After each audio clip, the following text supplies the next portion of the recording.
G'day everybody, welcome back to another week of Hoop Airs. There is a lot to talk about, a lot to discuss, everything from the NBL to the NBA. So let's talk some hoops. I am living the dream.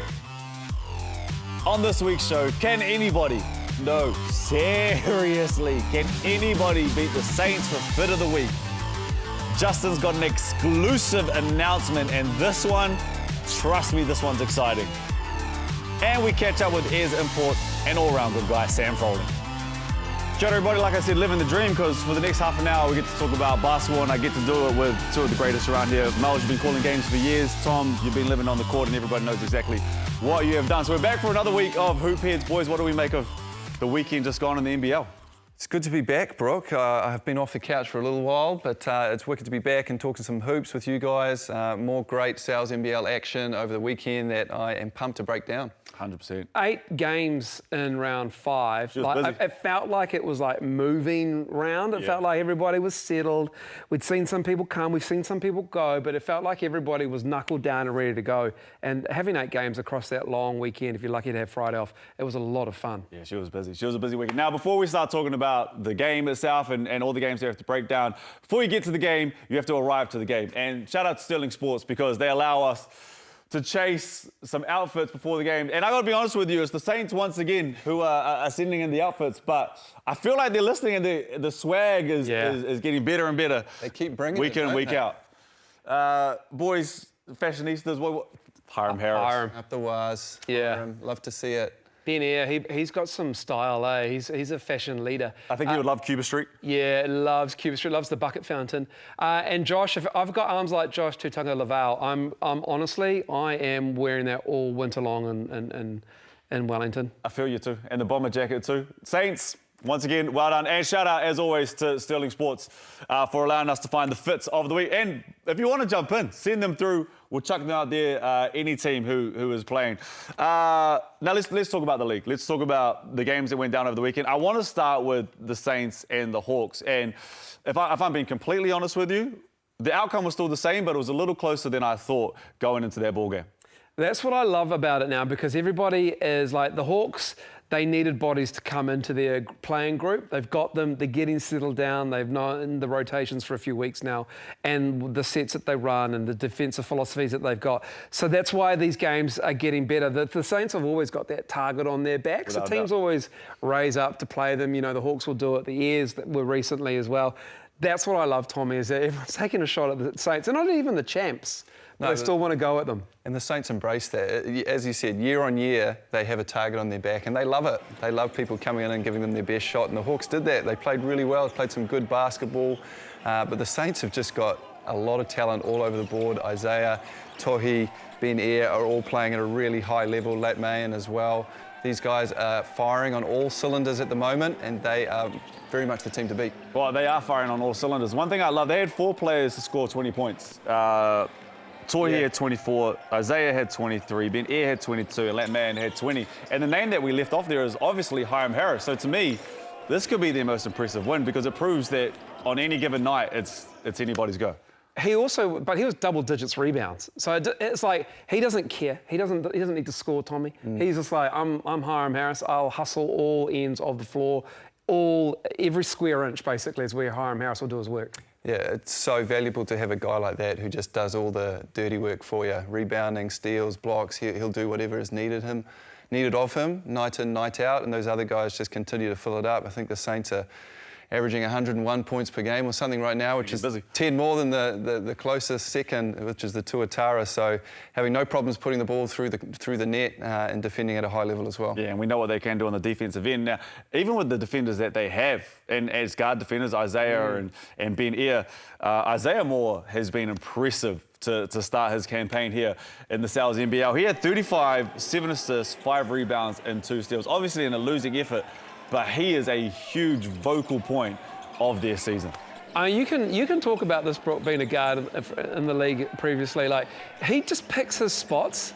Like, there's some shots there that was just like, he took a 3, he has a floater, another floater, but his floater game is tight. But he's got time when he's inside that 3-point line to find out where he's going to be. Well, he has that first step, and he does an incredible job of just lulling you to sleep. Lindsay Tate had the same sort of thing. He would destroy you to sleep, and then before you know it, he's gone. And I think because he's got the keys to this team, he's playing with a high level of confidence.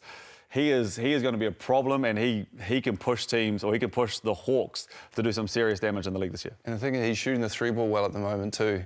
And for a guy like that, you got to pick your poison, because you can't take away everything. The Saints going under on balls at the start of the game. What does he do? Comes out and goes bang, bang, bang. And after that, the whole floor opens up for him. Right. They've got to chase over screens. And then, as you said, once he gets in that pocket, so much control and poise, and he's just picking his poison. And the Hawks have got some good weapons around him too. So I like what I see from them. Without a doubt. Now, I'll tell you what else I like this weekend. And I don't know if you guys saw this, but I'm sure you did. Drulio I called Rapid it. League. I was on the game. Oh, my Lord. This came Drulio, out, fly, young man. This came out of nowhere. Look at that. He loves splitting that double team. Zion Anderson, unfortunately, he's on the receiving end of that. Look at that, Tommy. That reminds me of you. Yeah, Tommy, actually, maybe you should speak on it. Well, I think I only had one with the one hand like this. I was more of a two-handed dunker, but this is impressive. The ability just to take the contact in mid-air, get the slight little boost, and finish with one hand. There's no better feeling than dunking it on someone like that. Believe me, Miles. I did it off a mini tree. Yeah, I did it on 2K, and I felt the exact same. Let's take a look at some of the dunks of the year, though. We're getting through the season, and there's been some impressive highlight plays so far. I like a little guard-to-guard action from Alex McNaw up to Kobe. That didn't even touch the floor. That's what the beautiful thing about it. Obviously, the pass was pinpoint, the catch was superb. And Troy Baxter Jr. There's going to be many more from that man. He is violent. He's violent at the rim, absolutely. He started outside the defensive charge circle.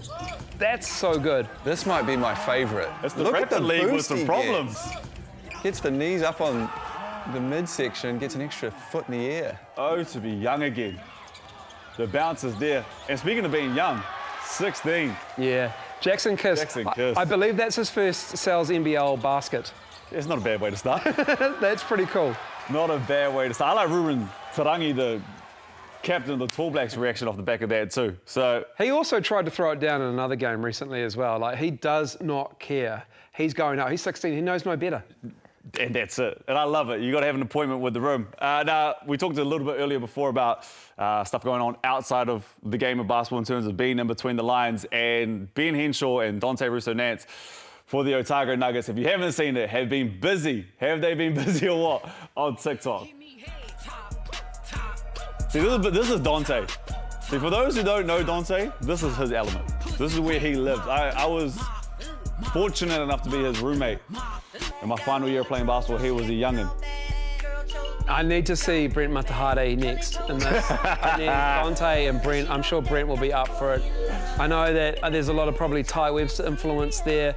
But I'm surprised Ty hasn't made it yet. I want to see that bench mob behind them as well. The rest of them, the Robbie Coleman, the Matt Bardsley, the Darcy Knox, the Aitchison, Josh Aitchison. Million. Jack Bring Andrew. them all in. Bring them all in. Get them all in there and make it happen. Make it a Nuggets dance-off. Strength in numbers, team. Strength in numbers. Let's take a look at the ladder, because it really is starting to form. You know, we're at that point of the year where it feels like the cream is starting to rise to the top. You got the Saints and the Bulls, and I've been extremely impressed with them. The Tuatara sitting there right now, but they've played the 8 games, so we're still only dropped the 2. But as you look at this, boys, what are you starting to make? What are you, compared to what you saw at the start of the season, what are you liking? Well, I think in the Bulls, they're going to have to spend a lot of time on the road. They've had quite a few home games now. The Tuatara, they have been busy, and to have a 6-2 record is really good. I mean, we're now heading into round 6, but they've already played 8 games, Tom, and that load is going to be nicely evened out for a veteran unit. Yeah, the Tuatara, they're going to be there. I think they're the team right now who, for me, really challenged the Wellington Saints in terms of the title, and they're going to lose some games. They've got a veteran team there. They're not going to be on their game every single night, but the way they've been playing so far and the consistency has been fantastic. I'm interested in those sort of 4, 5, 6, 7, 8 spots. You know, who's going to be there? Is it going to be the Giants? Are the Hawks going to scrape in? Like, there's a lot of competition to get into that playoff environment, and that's just going to keep shaping up as the season goes on. That's going to be fierce, that 6th spot. Yeah. That's where the run will be. The teams at the top, they'll sort themselves out, and we'll see familiar names, but it's that 6th spot that we're going to see become crucial for the regular season's midpoint, because that's when teams are going to be having to make adjustments. Guys will come, guys will go. Scrapping and clawing. Yeah, exactly. One team that we all expect that is going to be there at the end is the Taranaki Airs. And it feels like to me that they're really finding their rhythm at the moment. Mitch McCarron obviously missed that game against the Saints, and the omission of him not being there, we saw the result. But a big weekend for them, and Carlin Davison in particular, his best game of the season, but Mitch McCarron is ridiculous. Yeah, I called the very first game of the Airs season, and straight away, McCarron and Froling in the open court, and especially McCarron, when he's got the ball in his hands and he's pushing that thing, it makes this team tick. That's what he's great at, getting his teammates involved, and they're all starting to understand that as well. We spoke to Sam today, and he talked about it. I think Carlin Davison's just going to continue to thrive when he runs with Mitch, and it's great things to see from them. One thing I love about them is they have, it seems like the perfect blend of youth and experience as well. You talk about the Mitchies and the Frolings, and then the Camerons are there like somewhere in between, and the Davidsons, but it's the perfect blend at the moment, and it's working for them. Yeah, that's the cool thing. Like, I love it when Carlin Davison, the ball finds him. Yeah. And when he goes to find the ball as well, look out, you're in a lot of trouble, because you're going to have to pick him up. You're going to have to pick him up right early on, because he has a massively quick first step. He's obviously incredibly athletic, Tommy, as you know from having him at the Breakers. So you are in trouble if you cannot contain Carlin Davison when he's on a heater. Yeah, and if he knocks down 3 threes, look out. Yeah. You're in trouble. I think Taranaki shot at 57% or something from the three in that game, and they haven't been shooting it that great from the three throughout the season, but if they continue to shoot the ball well, they're pretty unstoppable. Well, one thing that, and Tommy, you can speak to this as well, one thing that all good teams have, and all teams that are winning, build a culture. And it's sometimes harder in the South NBL because it's such short seasons, the rosters are rotating so quickly. But it feels like the Airs are building a culture down there. And I feel like it was highlighted in this post-game interview with Mitch McCarron. Mitch, congrats on the win. Obviously, watching you play, you seem to play with poise, and you're steady on the court. You get the ball to your teammates. What are you looking for when you're out on the floor? Yeah, I mean, these clowns were great. You know, we move the ball around, obviously, and we got to play unselfish. You know, we think we've got enough talent to score the ball. We just got to let it pop. Yeah. So, and the other thing, what did you guys have for lunch today? Because you guys shot the crap out of the ball. We had a beautiful lunch. Yeah, the beachcomb has been looking after us. It's been great. Yeah, awesome. Well done, and congratulations. Thank you very much. But I'm here for it. You got to build a culture, and you have a short amount of time to do it. It feels like they're doing it. You do. You see it pop up in different ways, and that's a perfect example there. You see the smile on those guys' faces, and the enjoyment that you see Mitch playing with. Like, he's had a couple of tough years in Adelaide. He's been tested in a number of different ways. I think it's just the perfect environment for him to come down and really rediscover that joy and love for playing, and just hooping with some good young kids and having fun and being a good leader for them. It looks like they're developing a really good culture, as he said. We didn't even mention Jerome Rokawa's there as well. Like, that's how deep they are. Yeah. He's in the middle of it. They've got the kids behind them. He's not going to back down from anyone. They've got the Rapid League team behind them. They're having fun, and it looks like it's going to be great things for Taranaki Airs, because they've always just been there and thereabouts. They've had imports that have come in and carried them. Yeah. But Froling and McCarron just make such a difference when it comes to being in a system and making things happen. Joining us on the show now, an absolute beast. We're talking about this just before. 40-20 comes first, a triple-double. Who knows, but he is an absolute beast. Been killing it for years. We're grateful to have you in this league for the very first time. Doing an amazing job with the Taranaki Airs. Sam Froling, welcome into the show, man. First of all, how's the Naki treating you? Before we start talking about basketball, how are you finding the Naki itself? It's been sick. It's such a beautiful spot right on the beach, my kind of style. Heaps of little cafes around. I've been loving it. And Sam, on the floor, you've been absolutely dominating. You're like 23-12. You've got the Airs humming. It's been a real step up to see what your skill set brings to the NBL. How are you finding the level of competition and the quality that you've encountered so far? Yeah, it's been really good. There's obviously a lot of talent that I've played against before in the Aussie NBL that come over here. And I've only heard good things. And the team we've put together we're starting to work it out now, and it's been a lot of fun to play with. Sammy, I want to take a little tangent here and just take you back a little bit, mate. I see a little smile on your face. You might know what we're going to talk about, but the very last game it was for the Breakers last season. You managed to play a couple more, but little incident happened at the end of the game as I'm consoling myself and about to head into retirement, and managed to get a bit of a connection with a basketball to the side of the face. Can we talk a little bit about what might have happened there? Yeah, I felt so bad for that one. I think we just won, and it was a really good game. And Dave O'Hickey, I think, threw the ball up in the air. And I saw it coming back down and thought, I'm going to punch it straight back up in the air. I just collected the side of the knuckles and went straight for your head. And I watched it, and it was almost like it was slow-mo for me, man. I was just watching that ball sail across the court straight for your head, and I felt real bad.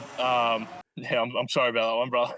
Hey, no hard feelings, mate. It was a terrible mix of emotions. I was obviously wake up call. A little sad, but also a bit angry that I'd just been smacked in the side of the face. But no hard feelings, mate. I appreciate you consoling me and walking off with me after that. So all good. No, sorry, man. Hey, no hard feelings, mate. It's all good. And the good thing is the camera picked you up, consoling me as we walked back to the locker room. So you came out as a really good guy. And I know there was no ill intent, so... What were the good, commentators saying, Tommy? Did you watch the game back? Were they just saying Sam Froling, nasty man? No, well, that's the thing. They didn't get that. They only got Sam with his arm around me, walking back to the locker room. Yeah, so, Sam. No, the narrative was very much Sam, the great guy, walking off with Tom. Just a win-win. Looking after him. Win-win, Sam. It's a win-win, Sam. It's a win-win. Hey, Sam, tell us about the team. I got the dome, man. That looked good. Tell us about the team, the Airs, and what you guys are doing at the moment. Casey, and everyone kind of said dark horse team, but when you look at it on paper, I don't think you guys are a dark horse team at all. But like you just said, you are starting to work it out. Obviously, brand new coach, new team. You got exciting players like Carlin, the Cameron brothers, vets like yourself and Mitch. But run us through the dynamic of the team and how you guys are feeling at the moment. Yeah, really good. I think this weekend was big for us, bouncing back after the loss to the Saints. And we knew we had the Fire coming up, who we touched up last time. And that was a good game for us to get back in our groove. And then I think Nelson was a good test for us. You know, they're a team that could come out and really give it to you. And we had guys step up. Like Carlin had his best game so far, and he's been unreal. And then Elijah, our other import, he had a really good game in less minutes than he normally plays. So we're starting to really work each other out. And then, you know, I'm a big fan and always have been of Mitch McCarron. So I really enjoy playing with him, mainly because he gives me the ball. Yeah, that's the perfect floor for a big man. Well, then what will the Breakers get then? Why we're just going to jump straight into the Aussie NBL just quickly with Mitch, because that seems to be a really nice signing with what they've lost in Will McDowell-White and Isaiah Leafa. They bring in Mitch McCarron and all his experience and that pass-first defensive ability. Yeah, he's going to be great for them. He pass first, plays the game really smart, not a selfish guy at all. And then I think he's going to be a really complimentary piece for Parker Jackson-Cartwright, who was, we all know, a handful for Saints to deal with. And the other thing I want to talk to you about, you had that great game against the Saints. You didn't get the win in Wellington. But I saw at the end of the game, you guys were all in a group on the floor, and I think you were leading it for most of it. Can you let us know what you were saying to your playing group after that game? Because it was a great game to watch. It didn't go your way, but you guys looked like you were all on the same page and you needed to be able to impart some wisdom and say it is a long season, perhaps. Yeah, there's a little bit of that. And they're a good team. They're going to be tough to beat. But part of it, too, was without Mitch there, who's our main leader and captain, you know, I felt like I needed to step up a little bit and address some things that, you know, happened within the game that Mitch generally has a bit more control over. And the boys responded, and we come out, had a really good week of practice, and then 2 big games, 2 big wins this last weekend. Sam, what's kind of changed with your game over the last maybe 18 months? You've always been, you know, an incredible player, but I just feel like the last 18 months for you in particular, especially with the ANBL and now what you're doing here, what do you think? This is a hard question to ask a player because there's only so much you can say and want to say, but what do you feel like's changed in your game over the last 18 months?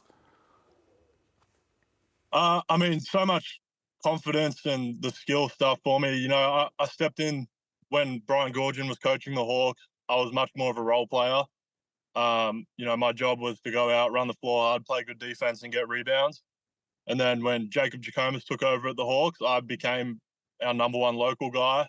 So that was a big learning experience for me. And then as Justin Tatum took over last year, he just instilled a whole bunch of confidence in me. And to be honest, most of our game plan in the ANBL was we start with the ball with me and Gary, and then let the other guys start to work themselves out around that. So, you know, a little bit of of it was just trial by fire, you know, thrown into the deep end. This is my role now. This is what you got to do. You got to be the main guy on the team. And I learnt that, and I had some growing pains there. But then towards the back end of the season, I think I really grew into that. And then coming over here, it's just to continue to build on that and, you know, work on some other parts of my game. Yeah, and just on that, Sam, is that the main reason sort of you wanted to come down here? Because I imagine after the season you had with the Hawks last year, you would have had options aplenty to go and play overseas, and you decided to come down and play in the SUNS NBL for the Taranaki Airs. Is it building confidence? Is it getting yourself in the best possible shape and mindset to make a push for the Boomers? What was the main motivating factor in you coming down here? Yeah, a bit of both of that, to be honest. So I had the opportunity to probably go back to Japan like I did last season. But for me, it was, you know, I could come over here, work on my game a little bit more. For me, the shot is a big part that I need to add to my game. So I get to come here and shoot a little bit. And then, you know, to build that confidence going up, it's an Olympic year, and I'm a bit fortunate enough to be named in the squad. So rolling into that camp, I want to be at, you know, my best shape and playing my best basketball. Sam, thank you so much for your time today. You guys are on an absolute burner at the moment. Can't wait to see what you guys do for the rest of the season and for your future and the continued success. So thank you for your time, bro. No, thanks for having me on, fellas. All right, team, it's time for our Inside Scoop. Justin Nelson, what have you got for us? Hey, thanks very much, Brooke. Now, there's a lot going on. Let's unpack it. Let's go down south. LeGerald Vick has been given the flick. Braden Inga about to come in for the Sharks this week. Also, some movement at the Saints previously. Not interested in Darnay Samuel. Hiram Harris, probably some knee issues at the moment. They need a cover. Guess who's coming in? Darnay Samuel to the Saints. Look out for that one. Now, May 12, Mother's Day, huge day. Looking forward to celebrating with our mums, but it's also the first ever trade window in New Zealand sport. 66 hours, the teams can talk, they can trade, players must agree. Let's have a look at what we know right now. Tuatara, Bulls, Airs, Rams, Phi, all interested in trading. The Rams only want to trade somebody in. Of course, a 6.5% bump in the salary cap if they trade somebody in. The Bulls and the Tuatara, word is they've done a deal together. Look out for that. The Airs just want to entertain. They're entertainers. They want to be involved. The Phi desperately need a forward, and they will be active. As for everybody else, they love the trade window. They're interested, but they're not necessarily going to partake this year. And finally, 2025, the SUNS NBL, we can exclusively reveal today that they are looking at introducing a Hall of Fame with up to 20 inductees in year one. Back to you. A Hall of Fame that is on the way. And this is almost a chance for us to have a space here to get a little loose with it. But I'm going to ask you all individually, and I'll have one as well. Let's start with, who's your first ballot? If there's one person you go, okay, yep, that person is a first ballot Hall of Fame, they're in there, who do you guys go to? Who's your first thought? Look, I'll defer to Tommy first because I think you and I will have the same one. I think so We're too. from the 04. Yes. Straight away, I think of Pero Cameron. Yes. When I first came into the league, I played for the Waikato Pistons way back in the day, and was very lucky enough to play with Pero. And Pero was a player that I looked up to as a young kid and watched when he was at the 2002 World Champs and what he did. I mean, he had an unbelievable impact on basketball in New Zealand for such a long time. For me, he's just an absolutely obvious pick, one of the greats of this country. Okay, I know the name you'll say, so I'm going to say a different name now. Okay, cool. I'm going Dylan Boucher. I think he's got 9 SUNS NBL titles. Yeah. It may be double digits. I think people have lost. I think it's double with the ANBL. Yeah, it's like, so that makes it what, 12, 13? Anyway, Dylan Boucher is for mine. He's going to have to be in there as like a contemporary of yours and Pero Cameron's as well. Part of that, the early 2000s Tall Blacks team. Yeah, mine, without a doubt, and you already know, but mine has to be Kenny Mack. Just Mack Attack, what he did in Wellington with the Saints, stayed around. His name was on the court. The first person I thought when I heard that we're doing a SUNS NBL Hall of Fame was Kenny Mack. But then you go down the list of imports and the imports that have been here, and then you think of the Benny Anthonys and the Brown brothers, and the list is actually just kind of endless, and it's going to be hard to pick from when it comes to being in the Hall of Fame. Just as maybe the three of us know Casey Frank. Just to put him in the Oh, Hall of well, Fame? yeah, I didn't want to say it, but... How do we feel about We'll let Casey put his own case forward when he's on the couch next week. Oh, he will. And don't you worry. Case and then you even go, even if you come back to the New Zealanders, you've got the Lindsay Tates of the world, who's a given. But does Shea Ely get in there? Yeah. Well, it's the resume. And he has to, right? Yeah, he has to, because it's guys who come back to it all the time. Guys like yourself, Tommy, you've come in, you've won championships, you've joined the Saints, you come in, but you dip out because you've got other opportunities overseas. But the people who come back year after year and prove themselves at this level is awesome. Yeah, and it's just such a good thing to honour and remember that history, because it can be forgotten unless you continue to talk about it. And there is such a rich history in this league. Before it was all captured on film and social media and stuff, the players that came through and helped build the foundation for what we have now, just so important. Oh, and here he is, Kenny Mack. He's your guy. Yeah. LT. Oh, there's Dilly. There's Dylan. I'm glad I said Dylan's name. Then we've got highlights of him to roll in. We didn't say Phil Jones. We didn't say Mika Pekona. I mean, we could go on. Oh, I mean, come on. We've been stitched up there. I was playing that game, actually. There's Pero. The mighty Waikato Pistons. We've done 3 or 4. We did all right. Sorry, Did all right. Who's that young guy? I mean, there's so many names. Oh, look at. Oh, there's a young Tommy. That. Where is that? Show some more. Where was that? We played in some funky gyms that year. Was that Waikato? Was that? It was down in Waikato. Yeah, was that Te We played at TA a couple of times. We played at, is it St. Paul's or St. Peter's College? Who was on that team with you? And how did that salary go through? We had Adam Ballinger, who came from the Adelaide 36ers, legend of the NBL. We had Pero, Ray Cameron as well, myself. Justin Bailey. We had a good little Justin team. Bailey as well. Yeah. You guys had a squad. I think I called my first quarter of basketball of the South NBL in that gym on that season. Really? Yeah.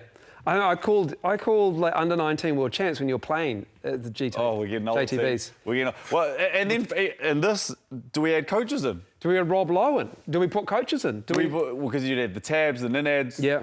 Zico's making it poorly. Yeah. I'm here for the Sal's NBL Hall of Fame, and I think these are just great conversations that can come with who is going to be in the Sal's NBL. And Tommy, you're in it. Congratulations. Thank you. We've called it now. Congratulations. Yeah, Casey, unlucky, mate. I'm on the film, so... Your first ballot First ballot Hall of Famer. Speaking of some Hall of Famers, NBA is going down at the moment, and when you look at the game between the Mavs and the Clippers, there's probably 6 Hall of Famers on the court there at one time. But let's start with the Minnesota Timberwolves and the Phoenix Suns. And we'll get to the Wolves and what they did and what they achieved, because Ant is him. He is incredible. But with the Suns, what do you do? It's almost, do you reconstruct the whole team? What would you guys do? Well, you would if you could, Brooke, but they can't. They are screwed, for lack of a better word. They are locked into the team that they have.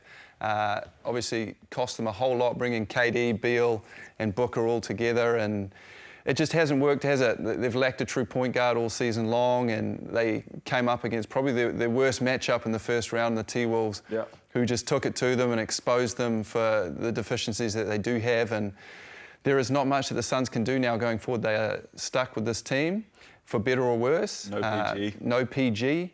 It's going to be an interesting space to see what they do. Oh, look, I like the rumour that's going around that KD will go back to OKC and they'll get draft picks. Like, I don't even know if that works, but that would be amazing. We're back to OKC. We need to talk about Anthony Edwards and the job. Do we what? And the job that Mike Conley has done, and that veteran calming presence at that point guard spot that the Suns sorely need. God, they could do with a guy like that, couldn't they? Oh, yeah. But Anthony Edwards has just been absolutely incredible. He is the funnest guy to watch. He's my favourite in the player. NBA right now. He's your favourite player. He's KD's favourite player. He said it publicly. Like, this guy is who I like to watch in the NBA. He just plays both ends the right way, plays with great intensity and effort, but he does it all with like this killer smile on his face, which is just so fun to watch. And watching him talk smack with KD, and KD's his favourite player. But you're right, the way he does it. Can they do it? That's the next question that comes with the Wolves. Well, you have to go through the Nuggets, obviously, but... Yeah, they're on a crash course with the Nuggets, who are probably going to do things against the Lakers that would finally do everyone a favour and put them out of their misery. But the Nuggets... Go easy on my Lakers. Sorry, Lakers fans, but the Nuggets are just that... I think Aaron Gordon said it better, said, it's like we're playing FIBA basketball.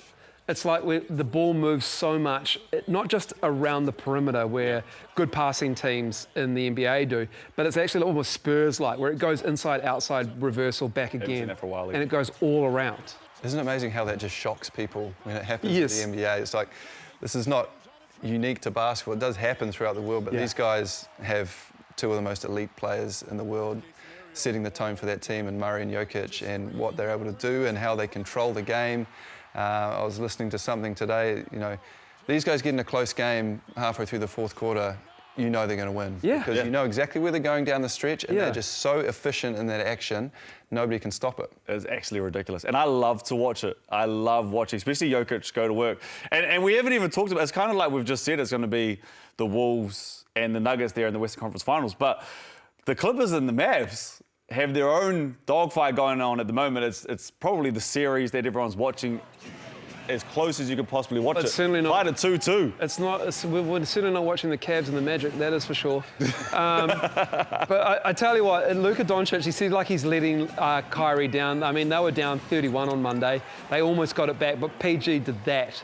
I was lucky enough to watch PG in person earlier this season when they went up against the Thunder, and there was no Kawhi, obviously, because Kawhi is, I know, it's shocking. I know, there's a guy in my ear going, no. But no Kawhi.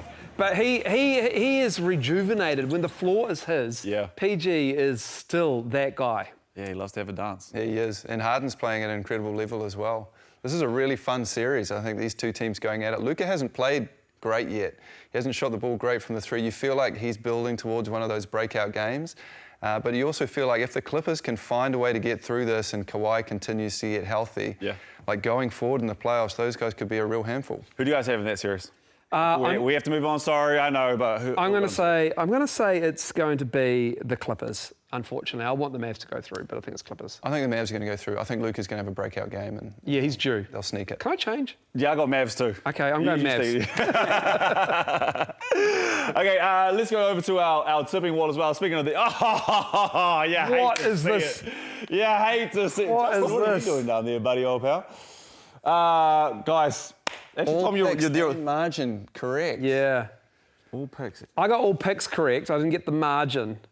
That's just an absolute stitch up. Also, if you're selling a house, give me a call. 100 Real Estate. I feel like I can stand on business. Yeah. How they do that. That's how I feel about labeling that so well. I'm so competitive. I went through the WhatsApp chat through the round going, to who got make that sure. game? Oh, yes, that person stuffed that pickup. I'm in here. All right, let's talk about the game of the round. We kind of deem as it could be the highlight game or the blockbuster game of the round. Let's talk about the Bulls taking on the Airs. Now, we've talked about how well the Airs have played basically the whole show with Sam joining us. We had Mitch with the interview and the culture that they're building. Haven't really talked about the Bulls so much and what they're doing. Sitting second on the ladder right now, this is going to be one heck of a game. Yeah, it is. I think the Bulls are well coached. They had a great start to the season. They lost that one to the Tuatara, but I think that'll make them better. And they'll be ready for this challenge. They know the Airs are playing some good basketball. Sammy Timmins, saw him last night. He's ready for the challenge of going up against Sam Froling. Another marquee big man matchup for us to enjoy. Can't wait. I called both those Bulls games last round. The Tuatara did a great job in the second half, limiting Luther Muhammad and Josh Scott to touches and looks. I think they held Luther Muhammad to 3 second-half points, which is an amazing job to do with a guy who can get to a spot in the mid-range. And then they just did enough against the Fire. Shout out to the Fire. They look like a much improved unit over the last couple of weeks. But I think the Airs, they've got that culture, and the Bulls will be on the road. I think Froling just has too much of a well-rounded game for the Bulls. But Jamal Brantley loves to bruise players on defence. He is a dog, right? You've played against him in breakers training. He loves getting up and in. It's in his genes. Yes. His brother played the same way, and awesome to see Jamal back in the league too. He obviously loves his time in New Zealand and with the Franklin Bulls, so he's going to enjoy that matchup. I'm picking the Bulls. I think they're going to steal this one on the road. Who you got? I got the Airs. I think I got the Airs as well. I think I got the Airs, but I know it's going to be one heck of a game. Boys, thank you for joining me on the couch today. Round 6 is about to kick off. Well, actually, tip-off. We're going to do it. Tip-off. Enjoy.